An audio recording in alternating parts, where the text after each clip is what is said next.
जय सिया राम। कैसे हैं आप सब? एक बार फिर से स्वागत है आप सबका आपके चैनल सिया राम में। जय माता दी भक्तों, श्री दुर्गा सप्तशती के 11वें अध्याय का श्रवण करेंगे, जिसमें हम देवताओं द्वारा देवी की स्तुति और देवी द्वारा देवताओं को वरदान यह जानेंगे। ऋषि बोले, देवी के द्वारा महासुरेश्वर शुभ के मारे जाने पर इंद्र आदि देवता अग्नि को आगे करके उन कात्यायनी देवी की स्तुति करने लगे। उस समय इष्ट प्राप्ति होने से उनके मुख कमल चमक उठे, उनके प्रकाश की दिशाएं भी जगमगा उठी। देवता बोले, शरणागत की पीड़ा दूर करने वाली देवी, हम पर प्रसन्न हो। संपूर्ण जगत की माता प्रसन्न हो। विश्वेश्वरी, विश्व की रक्षा करो। देवी, तुम्हें जड़ चेतन जगत की स्वामिनी हो। तुम इस जगत की एकमात्र आधार हो, क्योंकि पृथ्वी रूप में तुम्हारी ही स्थिति है। देवी, तुम्हारे पराक्रम को कोई नहीं लांघ सकता। तुम ही जल रूप में स्थित हो और संपूर्ण जगत को तृप्त करती हो। तुम अनंत बल से संपन्न वैष्णवी शक्ति हो। इस विश्व की कारणभूता आप हैं। देवी, तुमने इस समस्त जगत को मोहित कर रखा है। संपूर्ण विद्याएं तुम्हारे ही भिन्न भिन्न रूप है। जगदम्बिके, एकमात्र तुमने ही इस विश्व का कल्याण किया है। तुम्हारी स्तुति क्या हो सकती है? तुम तो स्तुति करने योग्य पदार्थ से परे एवं परावाणी हो। देवी, जब तुम सर्वस्वरूप एवं स्वर्ग तथा मोक्ष प्रदान करने वाली हो, तब इसी रूप में तुम्हारी स्तुति हो गई। तुम्हारी स्तुति के लिए इससे अच्छी उक्तियां और क्या हो सकती हैं? बुद्धि रूप से सब लोगों के हृदय में विराजमान रहने वाली तथा स्वर्ग एवं मोक्ष प्रदान करने वाली नारायणी देवी, तुम्हें नमस्कार। कला, काष्ठा और इन रूपों में क्रमशः अवस्था परिवर्तन की ओर ले जाने वाली विश्व का उपसंहार करने में समर्थ नारायणी, तुम्हें नमस्कार। मंगलदायिनी शिवा हो। सब पुरुषार्थों को सिद्ध करने वाली शरणागत वत्सल्य, तीन नेत्र वाली एवं गौरी हो, तुम्हें नमस्कार। तुम सृष्टि के पालन और संहार की शक्ति भूता पुरातन देवी, गुणों का आधार तथा सर्वगुण संपन्न हो नारायणी, तुम्हें नमस्कार। शरण में आए हुए दीनों पीड़ितों की रक्षा में रत रहने वाली, सबकी पीड़ा का निवारण करने वाली नारायणी, तुम्हें भी नमस्कार। नारायणी, तुम ब्राह्मणी का रूप धारण करके हंसों से जुते हुए विमान पर बैठी तथा कुश मिश्रित जल छिड़कती रहती हो, तुम्हें नमस्कार। महेश्वरी के रूप से त्रिशूल, चंद्रमा एवं सर्प को धारण करने वाली तथा महान वृषभ की पीठ पर बैठने वाली नारायणी, तुम्हें नमस्कार। मोरों और मुर्गों से घिरी रहने वाली तथा महाशक्ति को धारण करने वाली कौमारी रूप धारिणी निष्पाप्य नारायणी, तुम्हें नमस्कार। शंख, चक्र, गदा और धनुष रूप उत्तम अस्त्रायुधा को धारण करने वाली वैष्णवी शक्ति रूपा नारायणी, तुम प्रसन्न हो, तुम्हें नमस्कार।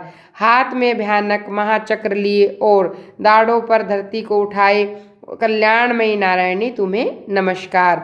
भयंकर सिंह रूप से दैत्यों के वध के लिए उद्योग करने वाली, त्रिभुवन की रक्षा में संलग्न रहने वाली नारायणी, तुम्हें नमस्कार। सहस्त्र नेत्रों के कारण उद्दीप्त दिखाई देने वाली, वृत्रासुर के प्राणों का अपहरण करने वाली इंद्र शक्ति रूपा नारायणी, तुम्हें नमस्कार।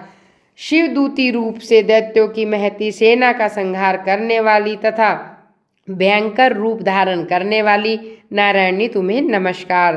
दाढ़ों के कारण भयंकर मुख वाली, मुंडमाला से अलंकृत मुंडमंदिनी चामुंडा रूप नारायणी, तुम्हें नमस्कार। महाविद्या, श्रद्धा, पुष्टि, स्वधा, लक्ष्मी, ध्रुवा, महारात्रि, लज्जा तथा महाविद्या रूपा, तुम्हें नमस्कार। मेघा, सरस्वती, वरा, भूति, तामसी, नियता तथा ईशा रूपिणी नारायणी, तुम्हें नमस्कार। सर्वस्वरूपा, सर्वेश्वरी तथा सब प्रकार की शक्ति से संपन्न दिव्य स्वरूपा दुर्गे, सब भय से हमारी रक्षा करें, तुम्हें नमस्कार। कात्यायनी, ये तीन नेत्रों से शोभित तुम्हारा सौम्य रूप और भय से हमारी रक्षा करें, तुम्हें नमस्कार। भद्रकाली, ज्वालाओं के कारण विकराल प्रतीत होने वाला, अत्यंत भयंकर और समस्त असुरों का संहार करने वाले तुम्हारे त्रिशूल भय से हमारी रक्षा करें, तुम्हें नमस्कार।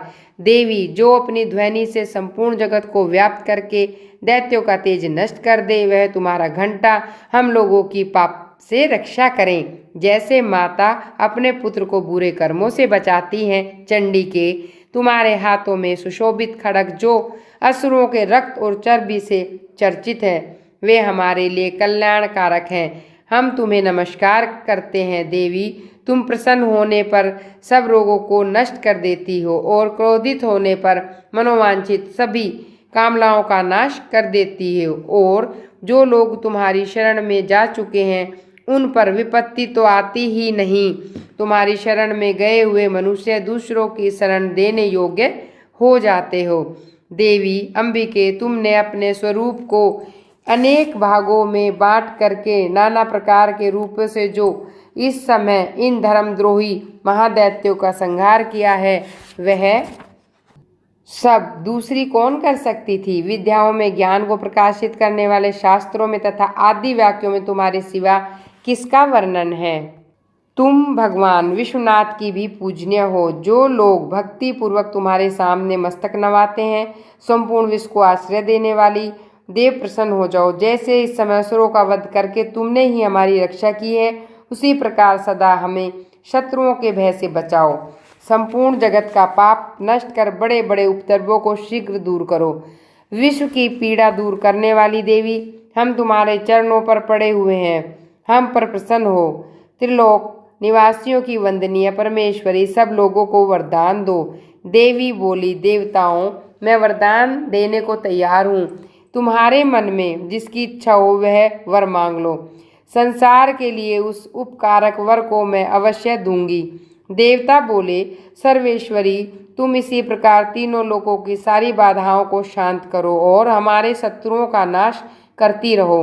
देवी बोली, देवताओं, व्यवस्था मनवंतर के 28वें युग में शुभ और निशुभ नाम के 2 अन्य महादैत्य पैदा होंगे।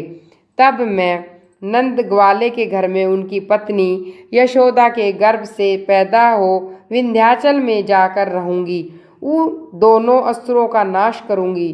फिर अत्यंत भयंकर रूप से पृथ्वी पर अवतार ले वैपरिचित नामक वाले दैत्यों का नष्ट कर दूंगी। उन भयंकर महादैत्यों को भक्षण करते समय मेरे दांत अनार के फूल की भांति लाल होंगे। तब स्वर्ग में देवता, मृत्युलोक में मनुष्य सदा मेरी स्तुति मुझे रक्त दंतिका कहकर करेंगे। फिर जब पृथ्वी पर 100 वर्षों के लिए वर्षा रुक जाएगी, पानी का अभाव हो जाएगा, उस समय मुनियों की स्तुति करने पर मैं पृथ्वी पर अयोनिजा रूप में प्रकट होंगी और 100 नेत्रों से मुनियों को ओर देखूंगी। तब मनुष्य शताक्षी नाम से मेरा कीर्तन करेंगे। देवताओं, उस समय मैं अपने शरीर से उत्पन्न हुए शाकों द्वारा समस्त संसार का भरण पोषण करूंगी। जब तक वर्षा नहीं होगी तब तक वे शाक ही सबके प्राणों की रक्षा करेंगे। ऐसा कहने के कारण पृथ्वी पर शाकुंभरी के नाम से मेरी प्रसिद्धि होगी। उसी अवतार में दुर्गम नामक महादैत्य का वध करूंगी। इससे मेरा नाम दुर्गा देवी के रूप से प्रसिद्ध होगा। फिर जब मैं भीम रूप धारण करके मुनियों की रक्षा हिमालय पर्वत पर रहने वाले राक्षसों का भक्षण करूंगी, उस समय सब मुनि भक्ति से नतमस्तक होकर मेरी स्तुति करेंगे। तब मेरा नाम भीमा देवी के रूप में प्रसिद्ध होगा। जब अरुण नामक दैत्य तीनों लोकों में भारी उपद्रव मचाएगा, तब मैं तीनों लोकों का हित करने के लिए 6 पैरों वाले असंख्य भ्रमरों का रूप धारण करके उस महासुर का वध करूंगी। उस समय सब लोग भ्रामरी के नाम से चारों तरफ मेरी स्तुति करेंगे। इस प्रकार जब जब संसार में दानवी बाधा उपस्थित होंगी, तब तब अवतार लेकर मैं शत्रुओं का संहार करूंगी। इति देवी स्तुति नामक 11वां अध्याय समाप्त। जय माता दी।